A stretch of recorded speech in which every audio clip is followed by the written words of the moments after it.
Okay, welcome back to the Prepper's Pantry with me, your host, Stateless Cook, Michael of Barbary. To me anyway, a very special one for you today. Our very second episode and our very first request for something. Was asked by somebody on Twitter to show how I make bread. I do all the baking here at home for my family and I. It's a cost-cutting measure mostly, but I do also like doing it, so kind of a bonus. So that's what we're going to be doing today. We're going to be going through my bread baking process. It's pretty simple, pretty straightforward, but, you know, bread baking especially is a little bit of a science too. Now, I do almost exclusively sourdough breads at this point. The sourdough starter that I made myself here at home. It was about 4 months ago or so now at this point.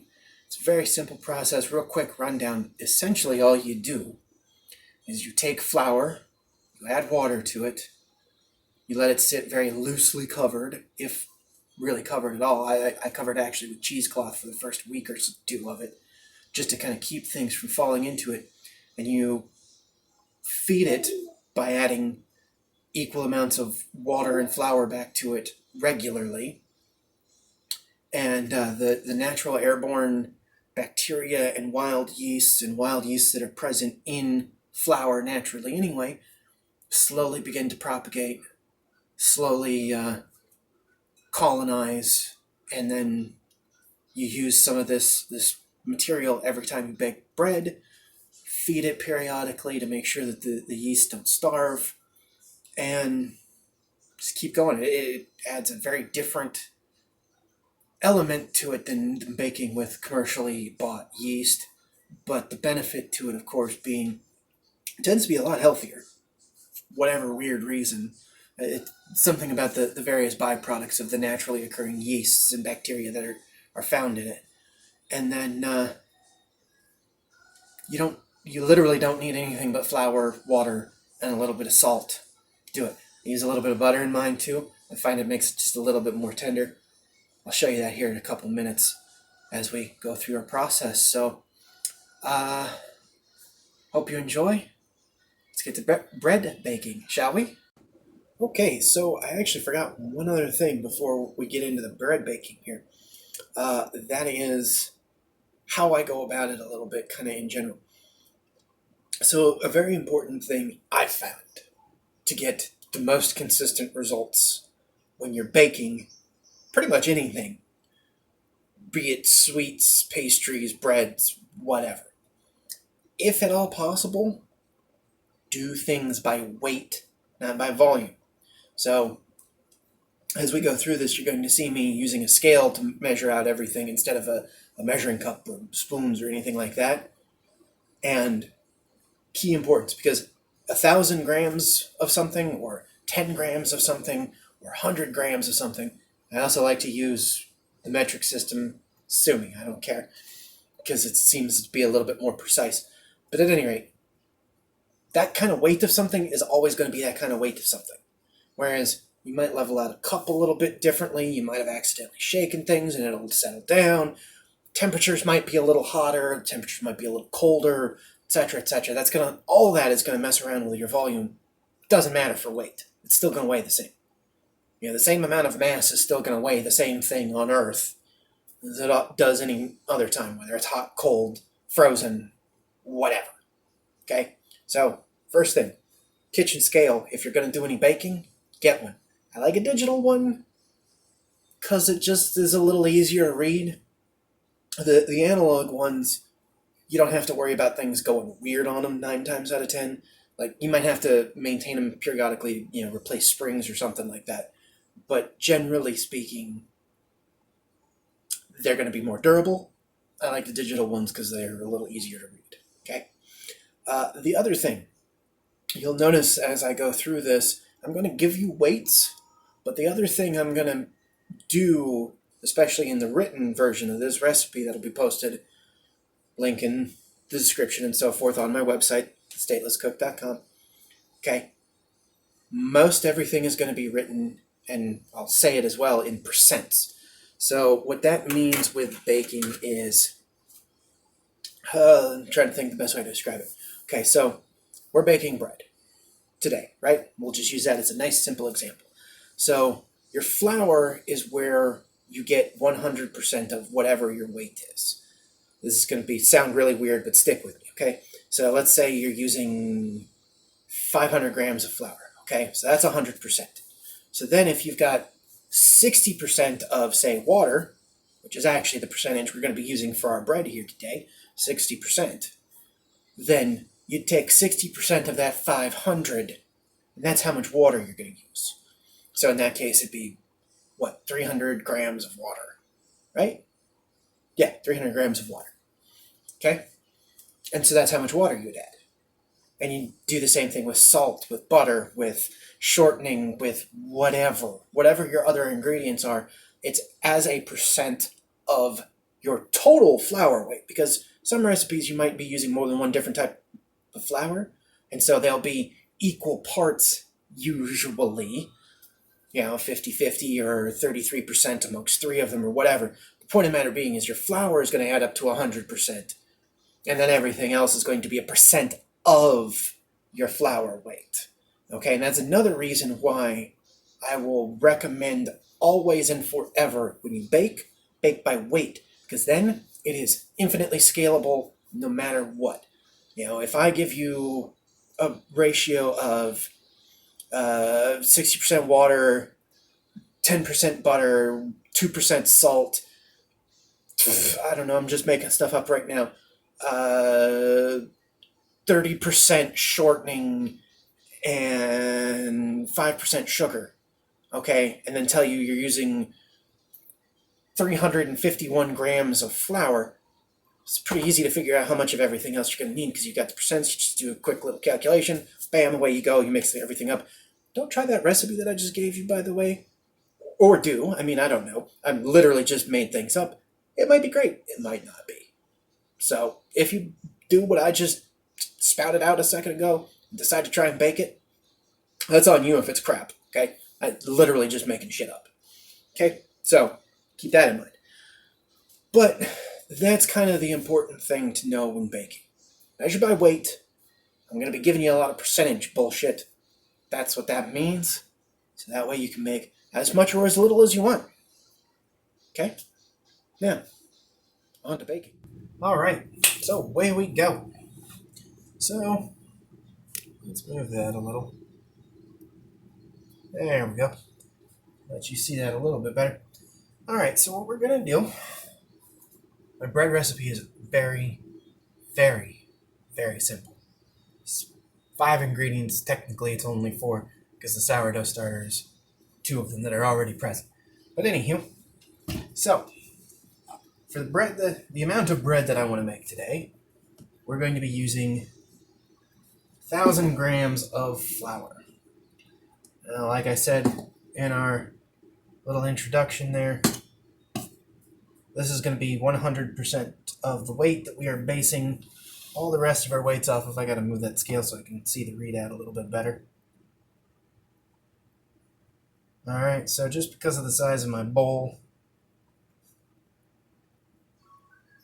I measured out in 500 gram intervals. So there's 500 of it. In we go.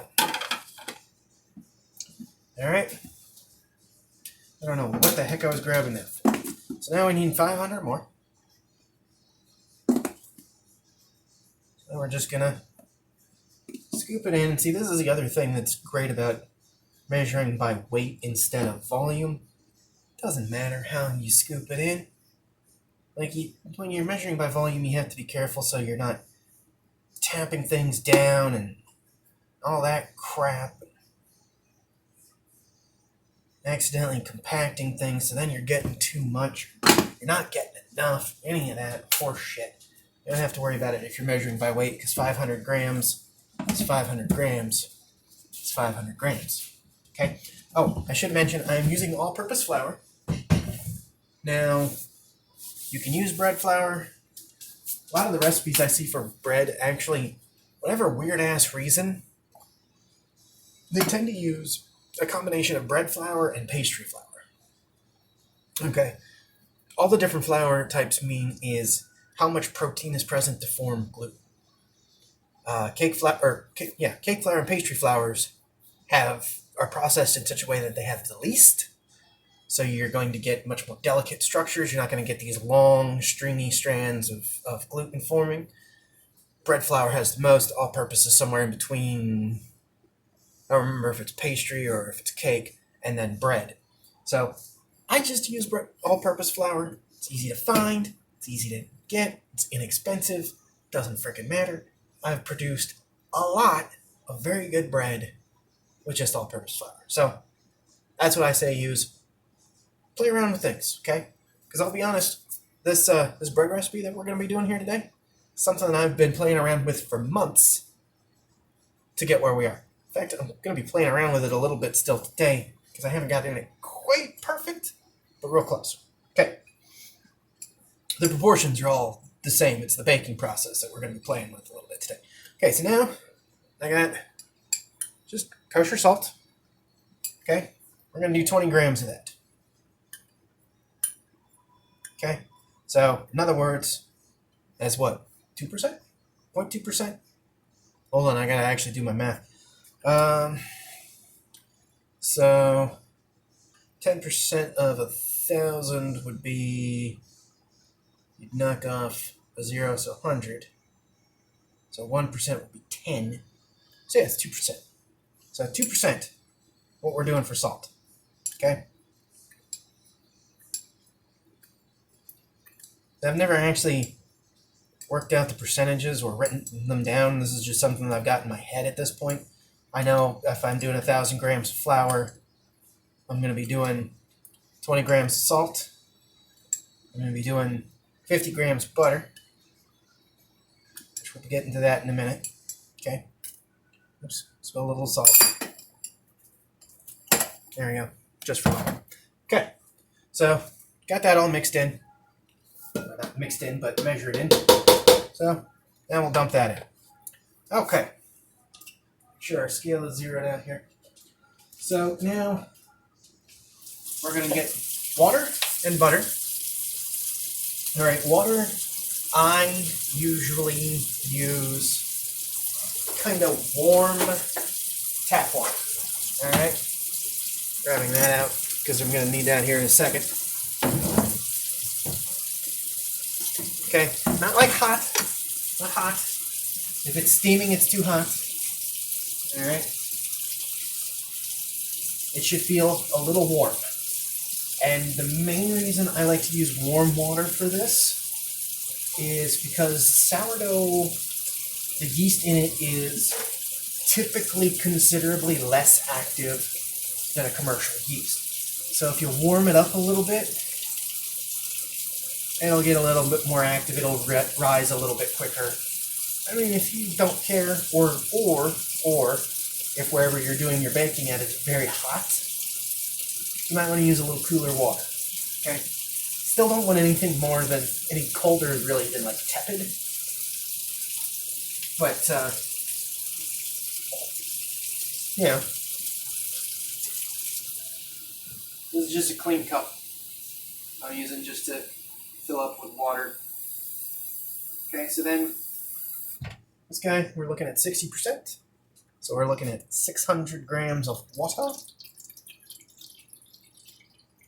And now when you're doing this, you do want to be pretty precise, okay? You don't want to get way over or way under whatever it is your figures are that you're using, okay? So a couple grams here and there, you know, a very minor fraction of an ounce, however it is you're measuring things, not a big deal. But too much off, that is 600 on the nose, which, Cabell, I don't know if you can see that. Yeah, there you go. 600 on the nose. I'm using my front camera, so this might be backwards, I don't know, just so I can see what I'm doing. I've got a real high-tech setup here. But anyway, 600 grams, okay? Now, We're going to go with the butter. I use salted butter for everything. I am not a fancy man who uses Kerrygold or any of these other organic, free-range, blah, blah, blah, blah, etc. This is store brand, generic, salted, sweet cream butter. All right? Plain and simple. That's what I use. Use whatever the hell you want. This is what I use. Okay? Now, the 50 grams that we're using, so that's going to be 5% for those of you keeping track, is approximately 3 tablespoons. It's a little bit more. So if you get the quarter-pound sticks, you know how they've got those demarcations for tablespoons on the wrapped sticks? If you cut pretty precisely, a tablespoon is about 15 grams. So if you cut kind of crooked, then might be a little bit more or a little bit less depending. But you're talking roughly that amount. Okay? So there we go. 50 grams. A little bit of butter left. Put that away.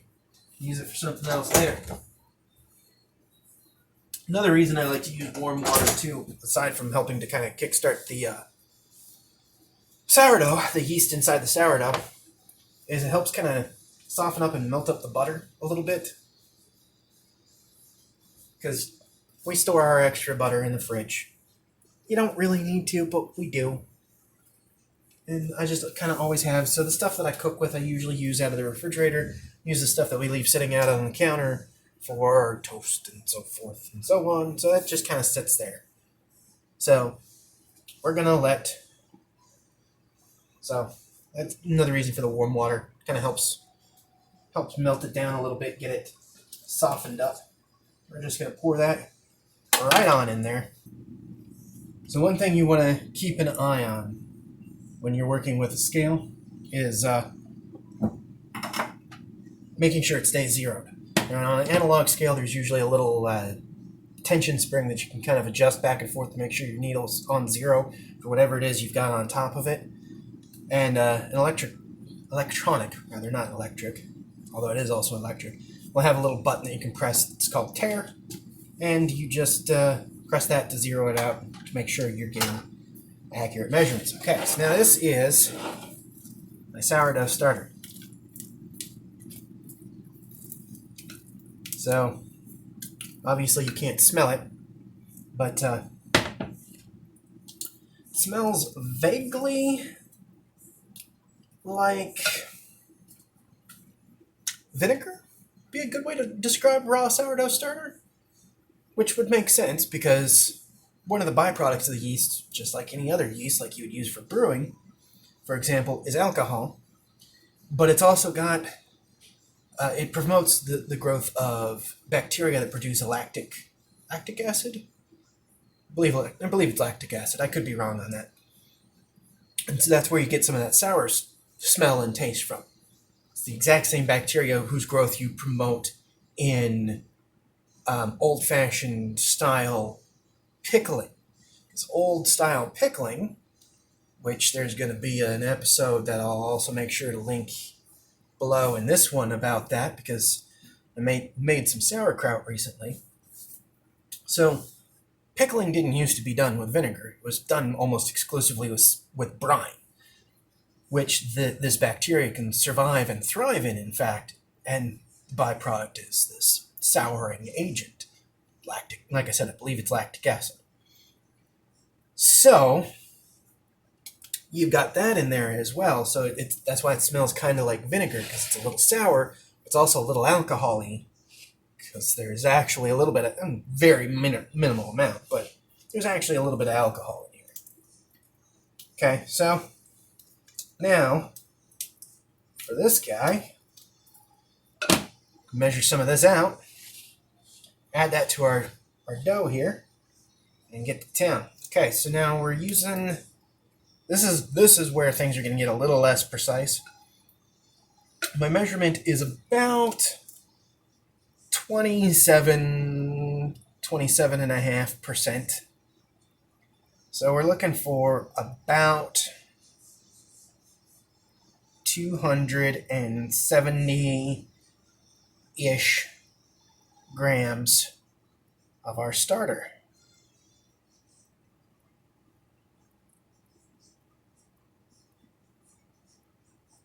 And I got 280 there.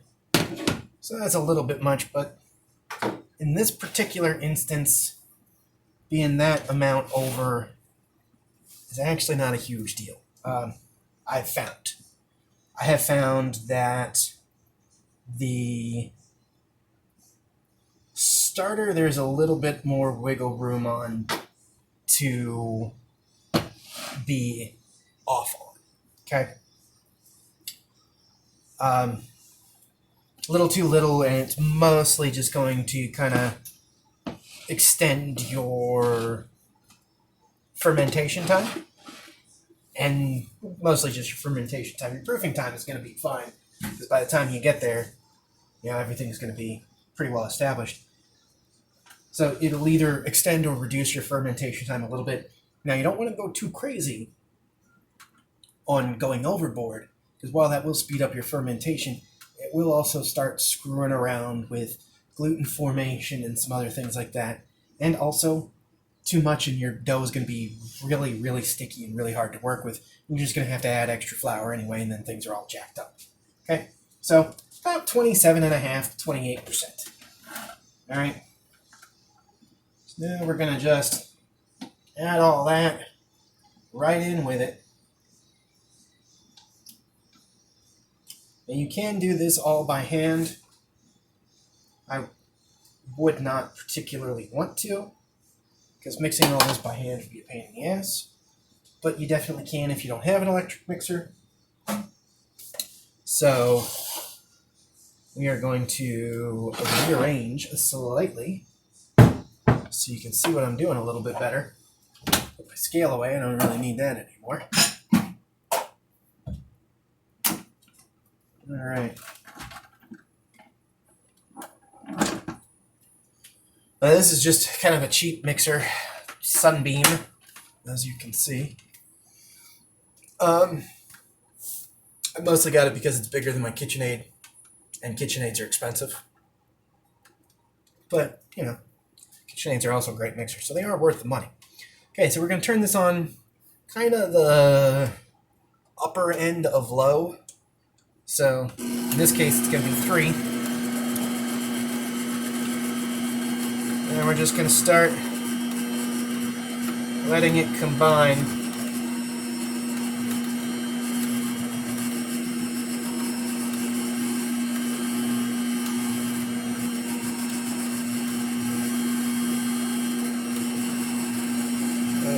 Yeah, you can see that okay.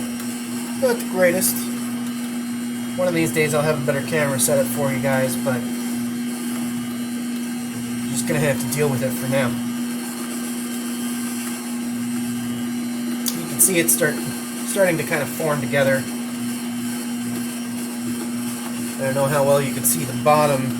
It's not very well mixed down here yet, but that's okay. We're going to get to that.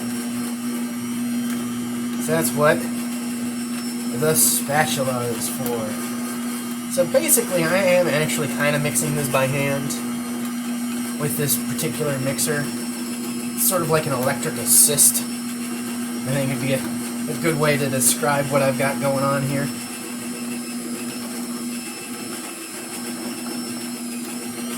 Now, I'm using the dough hooks in this because they're going to kind of help do some of my kneading for me. Basically what the dough hooks do is as they mix, they kind of press and stretch the dough as it's forming. which is what kneading does in the first place. Now, I have seen people and recipes and so forth where they say to not knead the dough, and instead you almost do like a croissant style fold of it. You kind of roll it out, fold it in on itself, roll it out again, fold it in on itself, turn it, roll it, fold it, etc. I've tried that a few times. Maybe I'm doing something wrong. I don't know. I've had real bad luck with it though, so I've stopped doing that shit. I roll old school, and I need it to get the consistency that I want. Okay, and our dough is pretty much put together here, so we're going to turn the mixer off. I always like to do a little bit of it by hand because I personally find hand kneading dough to be very kind of zen, relaxing almost. So we'll move ourselves over to the other countertop over here and get to kneading. Alrighty, so now to knead our bread dough. So clean countertop. Use their mats you can put out for extra protection for this if you want. I just use my counter because I don't care. So I'm going to throw in a little bit more flour. A lot more flour. But, same difference. Okay. And we've got our bread dough. And we're going to scrape right onto it. Just like so. Nice soft dough, a little sticky, a little bit of a pain in the ass to work with initially. But you're going to see how that's going to change here pretty quick. Alright, get that out of the way. Now, let's get this container actually out of the way here. So I've got the lid of my flour container off to the side. It's out of camera. But I'll just show you real quick. A little pile of flour on it. Okay. So I'm just dusting my hands with flour.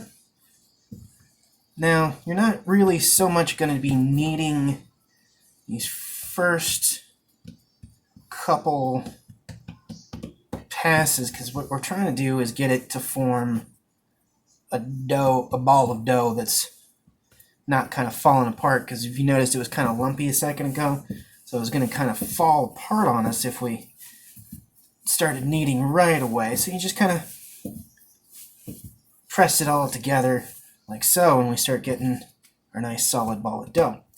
Okay, so now kneading. Very simple, as you can see. 90 degrees, pull the top over, use the heel of the hands, you're kind of rolling it out, basically, right? I actually end up using more the palm of my hand than the heel, but same basic principle, right? So you're going to just turn. So as you're doing this, you can kind of see, since it's kind of rolling, you're pressing together the strands of gluten, which is just a protein naturally found in some grains, and not all of them. A lot of them, but not all of them. Okay? Which as they get wet, and then you press them together, then you stretch them out. So that's what gives bread its kind of chewiness. Okay? Which is also why the more you work with cake dough or biscuit dough or something like that, they get tougher, because you're doing the same thing. You're developing gluten strands. So things like that, you have to be real careful not to work it too much. Still need to be careful not to work it too much for bread, because you can overdo it with this too. Okay, now I'm just, at this point now that I've got my dough into a dough, you're just adding enough flour as it starts to get kind of sticky. Okay, you want to be careful not to do too much of that, because every time you add more flour into it, you're kind of starting over with some of the gluten formation. So if you start adding a whole bunch, a lot of that gluten that you've been working on through your kneading process, you're going to kind of break up those strands again. But you also want it to not stick like crazy. And that's kind of where dusting your hands a little bit comes in nicely, because then it's kind of protecting your hands like you want it to. Okay, now let's get rid of that little piece. Can stay. That's fine. So that's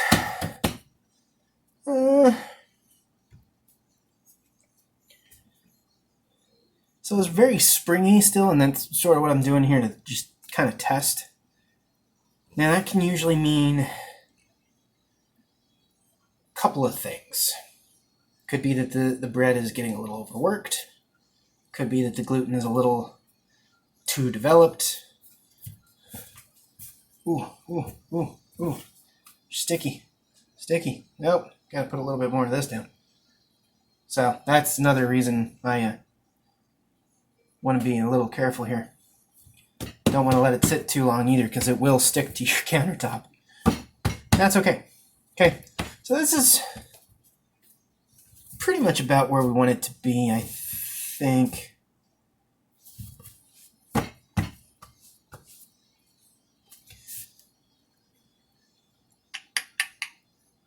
Yeah, we'll give it just a little bit more. Just a little bit more, I think.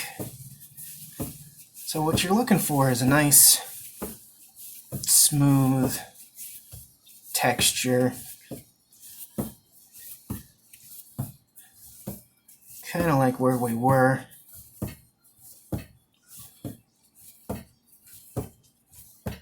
And one thing with sourdough is you will notice, compared to other breads, it's going to be a little softer and it's going to be a little stickier. You want it to be. It should be. Okay, and something else you can do, I don't know how well you can see this right now, but you can kind of, as you pull on a bread dough, it's starting to break, kind of like this one is. So it actually needs a little bit more than I thought it did.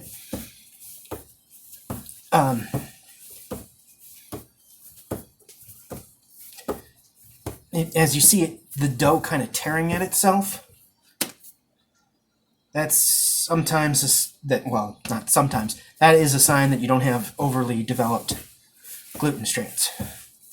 Because as the gluten develops, they become very elastic, and they will stretch generally a pretty far distance.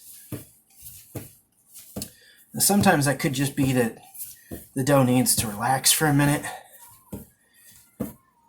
And that's pretty fair too. That's actually a lot better already. Yeah, so I think we're okay there. So we should be good. I'm going to let this do its thing. So all I've got here is a bowl that I have sprayed the inside with some canola oil. And yes, we'll go down that road again. Canola oil. I don't have a problem with it, like some people do. And yeah, so now we're at probably one of the more annoying stages, I guess, of bread development. So this is the fermentation stage, also known as the rising stage. So what we're going to do is just cover it. I got a couple paper towels here. This is my canola oil spray bottle.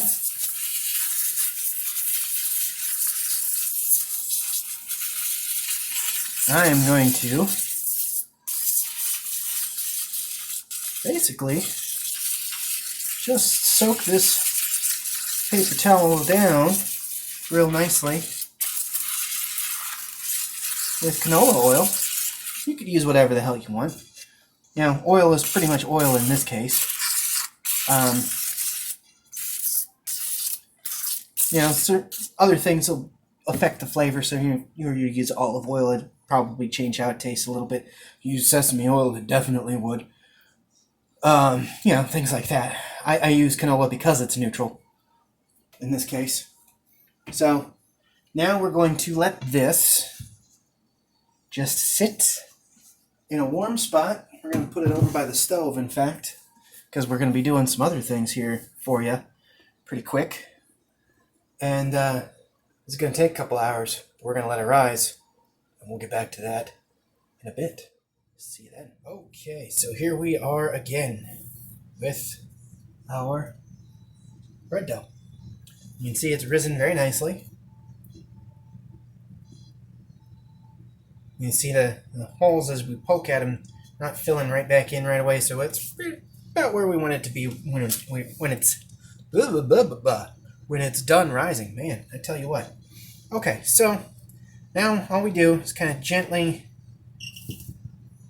push it down. What we're trying to do is get some of the carbon dioxide that's been building up in there and has gotten trapped out. Or kind of, this also helps even out the temperature inside the dough, as well as kind of help more evenly distribute the growing yeast inside of it. So just going to kind of punch it back down. This is called punching down. I suppose I should mention what it's called. You don't actually punch at it. You just kind of press gently. Alright? So we've got our dough pushed back down a bit. You're not going to get all of the air bubbles out, and you don't really even necessarily want to. Okay? So I may have gotten a little bit overzealous with the oil on it when we were getting it in the bowl there, but that's okay. So that's I was wiping off my hands there. So now what we're going to do, I'm going to form it into two different loaves. Normally, sourdough especially tends to get baked into rounds called bowls, I believe. Boules. B-O-U-L-E-S. I don't remember the exact pronunciation. But I'm not doing it. So I'm going to bake it into more like well, not necessarily traditional, but standard kind of oval loaves. And you can kind of see as I cut it open, it's got some very nice formations going on inside of it. Okay, so we're going to try and get it roughly half. Just set that piece on that parchment paper for a second. Yeah, probably roughly about half. Okay, so doing two different loaves. One is kind of your regular, like, loaf. So all we're going to do is kind of pull it together. So we've got a nice smooth outer surface here. As you can see as I'm handling it, how soft it is. This is one of the trials, kind of dealing with sourdough. So then we're just going to pop it into our loaf pan here. It's been lightly oiled, actually lightly oiled this time, as opposed to my bowl, which was a little heavily oiled. And we're just going to throw it in there. Now those same towels that I had soaked down with canola oil earlier, just going to take part of it, pop it right over top of it like so, and we're going to let it proof. So I've used two different terms now for the rising of our bread, either fermenting and proofing. They're the exact same process, it's just at different times in the process of making bread. Okay, fermentation is that initial working of the yeast to make the dough rise that we just got done with. proofing is after you've formed it into whatever your loaf shape is going to be, and are letting it sit to also rise. So now this one, we're going to go like that, just a piece of parchment paper. I'm going to let it rise right on there, and so that way when it's time to bake, we can transfer it right onto our stone. So this is going to help kind of keep the temperature even. It's going to help bake the bottom some. I'm just going to pop that right into the oven. The oven's not on right now, but we're going to turn that on here in a second. Okay, now this is a pan, just an empty pan, that I'm going to fill with water most of the way. And that is also going to go in the oven. I'll show you the positioning here in just a second. So the reason we want the pan of water in there is it's going to help produce steam. It's obviously going to produce steam, but the steam then is going to help the crust formation of our bread. Okay, there's one or two ways you can get that nice crispy crust. One is to steam it. One is to usually kind of oil it down, butter, olive oil, something like that is the more common ones. And then as that cooks, it kind of fries it a little bit, for lack of a better term.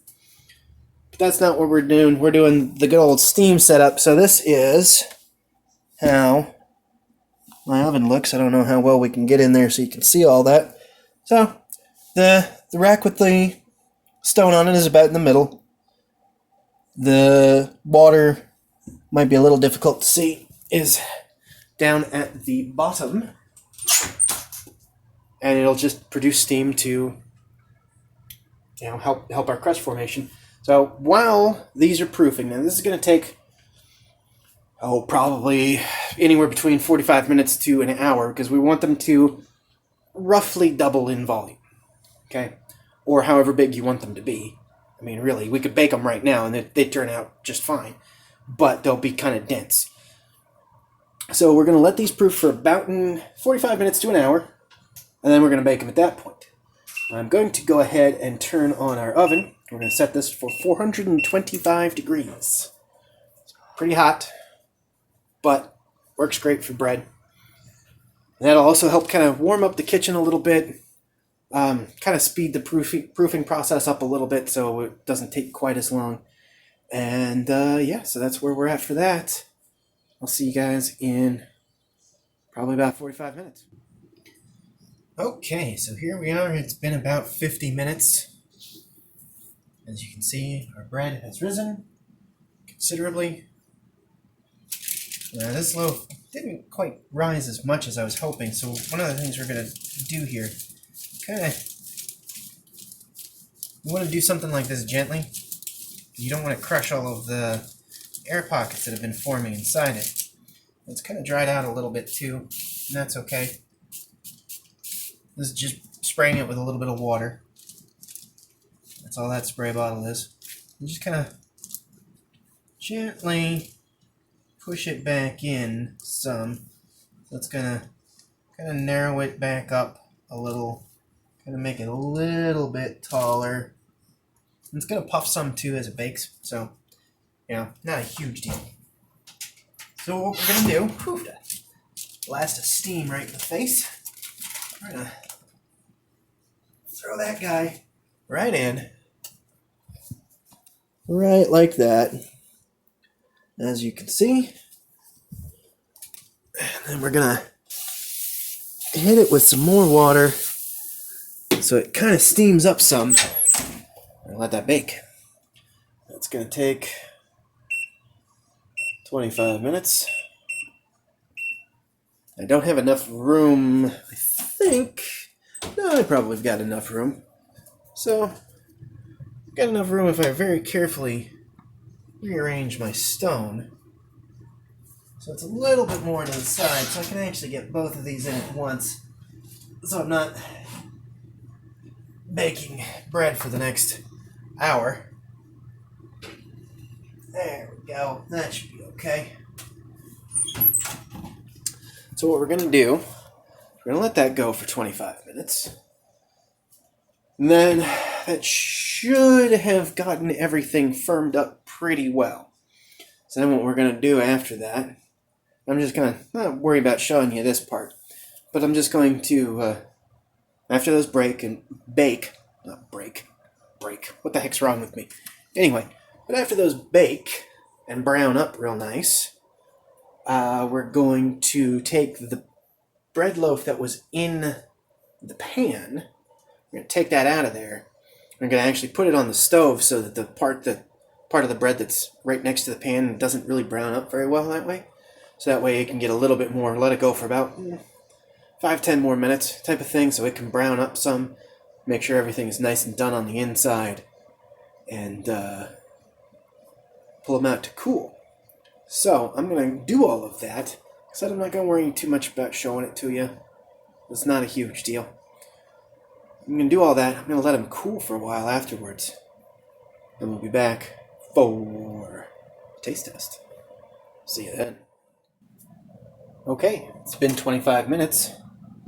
So we're going to check our bread here. And it's puffed up a little bit. So it's going to be fun. Love it. Good. Like I said, take that one out of the pan, put it back on the stove for 5-10 minutes, let them finish up. We're almost done. Okay, well, here we go. Bread is done. We're going to cut into this bad boy right here. She forgot to grab a cutting board, of course. Put her on. It's been cooling now for, I don't know, probably about 25-30 minutes or so. You can see how nicely the crust develops. I don't know how well you can see it, but let's bring this in a little. Nope, that light makes it way worse, actually. Now, point of the matter being is, you can see the crust development along the edge here. You can see pore development. So, that's what we're looking for. I don't know how well you were paying, how closely, not necessarily how closely you were paying attention when I put the raw one in. It actually puffed up pretty decent amount when I was baking. This one did a hell of a lot more. So, there it is. Takes a while to make bread, but most of that time, kind of not doing a whole hell of a lot. So, do other things, whatever works for you type of deal. But, that's the end result. Nice and fresh. There you can kind of see the crust that I was telling about. And,